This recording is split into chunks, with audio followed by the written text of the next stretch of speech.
किसान भाइयों, आज की इस वीडियो में गन्ने में मिट्टी चढ़ाने से पहले कौन कौन सी खाद डालें। गन्ने में किसान भाइयों, अगर इस टाइम के ऊपर कूण चढ़ाने से पहले ये 3 काम कर लेते हैं तो आपकी पैदावार अच्छी लेने से कोई रोक नहीं सकता। जब किसान गन्ने की बंधाई करते हैं या कूण चढ़ाते हैं तो अक्सर ये गलतियां करते हैं जिससे पैदावार पर विपरीत प्रभाव पड़ते हैं। तो वो कौन कौन से 3 काम आपको गन्ने के कूण चढ़ाने से पहले कर लेना है, पैदावार बम्पर हो और अन्य किसान भी आपके गन्ने को देखकर हैरान हो कि आपने लास्ट टाइम के ऊपर वो कौन कौन से खाद डाले हैं जिससे गन्ने की हाइट और मोटाई भी इतनी बढ़ोतरी हुई है। किसान भाइयों, वीडियो में आगे बढ़ने से पहले आपसे एक छोटी सी रिक्वेस्ट है कि चैनल पर पहली बार आए हैं तो चैनल को सब्सक्राइब करना बिल्कुल ना भूलें। तो चलिए सीधे अपने मुद्दे की बात करते हैं। अब किसान भाइयों, आज की वीडियो हम कुछ खास फर्टिलाइजर और उन स्प्रे के बारे में बताएंगे, लेकिन उससे पहले ये भी जान लेते हैं कि मिट्टी चढ़ाते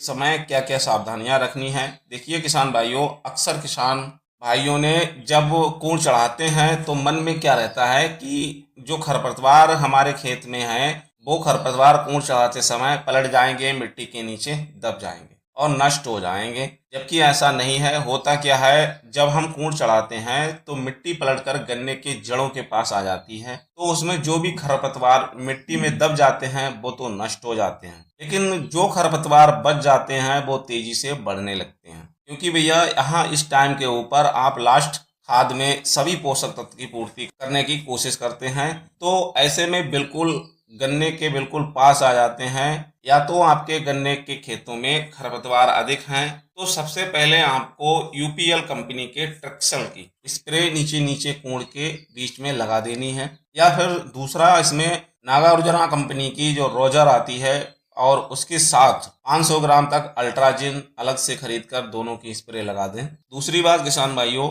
जिन किसान भाइयों ने ट्रंच विधि से गन्ना लगा रखा है उन्हें तो अंतिम खाद के बिखराव के बाद जब आप गन्ना बिल्डर या अन्य किसी यंत्र से जो भी आपके पास अवेलेबल हो उससे एक बार जोताई लगा देनी है। इससे फायदे क्या है, एक तो सारे खाद फर्टिलाइजर मिट्टी में आसानी से मिल जाते हैं, मिट्टी भी महीन भुरभुरी हो जाती है जिससे कूड़ आसानी से चढ़ जाएंगे, और जो खाद वो भी गन्नों के पौधों के पास जाती है, जो आगे बारिश होगी तो धीरे धीरे पौधों को मिलती रहेगी, जिससे पौधा लगातार ग्रोथ, विकास, वजन सब कुछ बढ़ेगा। अब किसान भाइयों, इस टाइम पर हमें कौन कौन से उर्वरक डालें कि उसमें ऐसे पोषक तत्व होने चाहिए जो पौधों को वास्तव में जरूरत हो और उनसे लाभ पहुंचाए। तो यहाँ आपको सिंगल सुपर फास्फेट 2 बोरा प्रति एकड़ से ले लीजिए, और यदि आप डीएपी देना चाह रहे हैं तो डीएपी 40 किलो ले सकते हैं। या मैं आपको एक और सुपर पावर फार्मूला बता रहा हूँ जिसे आप डीएपी की जगह इस्तेमाल कर सकते हैं, जिसमें आपको 3 से 4 पोषक तत्व मिल जाते हैं। पहला तो आपको इसमें फास्फोरस मिल जाता है, दूसरा सल्फर मिल जाता है और साथ ही कैल्शियम की भी मात्रा इसमें है। इसके साथ ही साथ इसमें मैग्नीशियम भी मिल जाता है। इन चारों को आप एक ही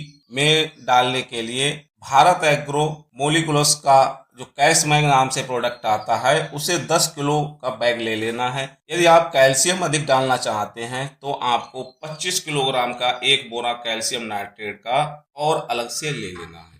साथ ही 30 किलोग्राम तक यूरिया इसी में मिला लें। इन सभी को आपस में अच्छे से मिलाने के बाद आपका एक संपूर्ण डोज तैयार हो जाएगा जो इस टाइम पर गन्ने की फसल की जरूरत है। इन सभी से मिलने वाले पोषक तत्व आपके गन्ने के तनों की मजबूती को बढ़ाएंगे, गन्ने में शुगर की मात्रा बढ़ाएंगे, जिससे फसल की कटाई के समय वजन अच्छा आएगा।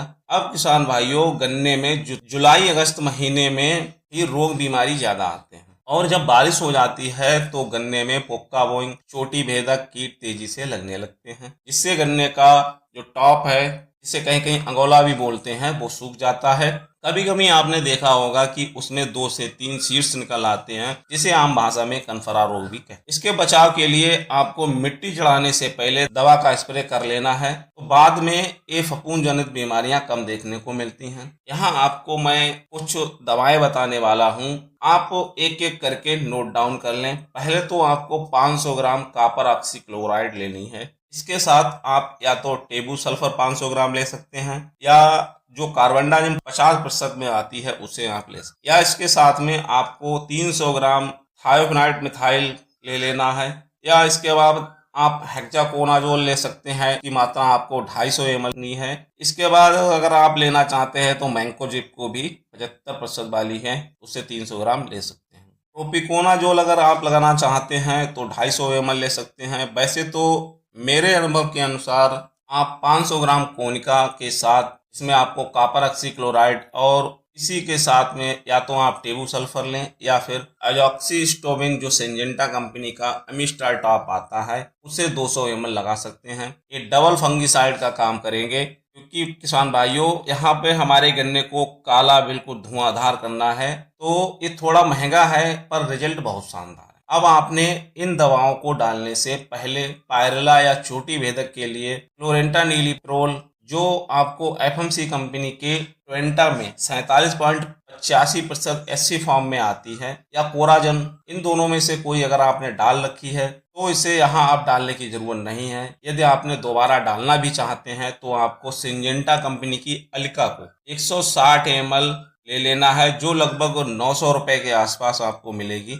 इन दवाओं की स्प्रे करते समय आपको पानी की मात्रा वो 300 से 350 लीटर रखनी है। इन दवाओं की स्प्रे आपको खाद डालने से या तो 5 दिन पहले करनी है या इसके बाद 1 सप्ताह बाद लगानी है। अब आपने ये सब काम कर लिया है, यानी खाद भी डाल दिया है और फफूंदनाशक कीटनाशक भी डाल दिया है और खरपतवार भी नष्ट कर लिए हैं, तो आपको कोण चढ़ा देने हैं। धीरे धीरे आपके इसका जो पूरा फायदा मिलेगा, निश्चित तौर पर उत्पादन बढ़ेगा। और जो भी किसान भाई ये तरीका अपना चुके हैं वो कमेंट जरूर करें, और बाकी इसके अलावा आप और कौन सा तरीका अपनाते हैं वो भी कमेंट में जरूर बताएं। वीडियो अगर आपको अच्छी लगी हो तो वीडियो को एक लाइक जरूर करें। वीडियो में दी गई जानकारी आपको कैसी लगी, वीडियो शेयर करना बिल्कुल ना भूलें। धन्यवाद।